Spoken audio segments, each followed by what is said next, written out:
Meron tayong question dito. Ang tanong niya, boss, kailan daw pwede angkasan yung motor? Kasi bago pa. Totoo daw ba yun? Sino ba nagsabi sa inyo yan? Teka, sagutin natin. First of all, I'm not an expert, pero I will be basing my answer with my experience. So sa lahat ng mga naging motor ko, mostly inuwi ko sila may angkas. And nagamit ko rin sila agad. Wala pang 500 kilometers, wala pang first change oil. Meron na akong angkas agad na ibiyahe ko na ng malayo for break-in purposes and syempre for personal use. Tingin ko hindi naman masama na mag-angkas ka kahit bago pa yung motor mo. Kahit below 1,000 kilometers pa lang natatakbo dyan. Okay lang yan na gamitin kahit may angkas. Yun nga lang, wag mo i-stress out masyado yung makina mo. Wag mong sagarin yung RPM. For example, scooter yan. Wag ka tumap speed agad. Bira-bira lang ng konti, release, andar.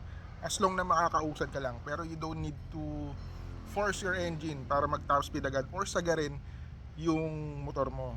Now, if manual naman, wag mong sagarin sa red line yung motor mo. Siguro mga around 6 to 7 RPM lang, okay na yun, shift up ka na agad. Naintindihan ko naman yung pinopoint out nung nakausap mo siguro na nagsabi sa'yo na wag mag-aangkas pag below 1,000 kilometers pa lang yung natatakbo.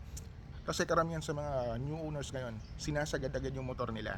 And it all boils down to your preference kung paano ka magbe-break-in. Nasa yan kung gusto mo hard break-in or soft break-in. Ako kasi, ang ginagawa ko yung typical, yung break-in na normal lang. Hindi sobrang baba ng RPM, hindi rin sobrang taas ng RPM.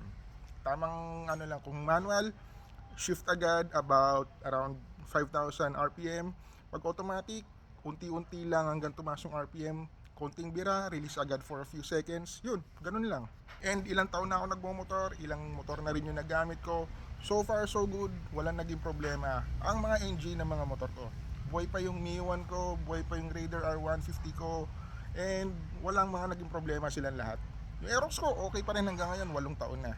Kaya for now, sulitin mo muna, chill ka muna with your new motorcycle. Okay lang mag-angkas, wag mo lang bibiritin, wag mo lang sasagarin yung engine. Sana nakatulong.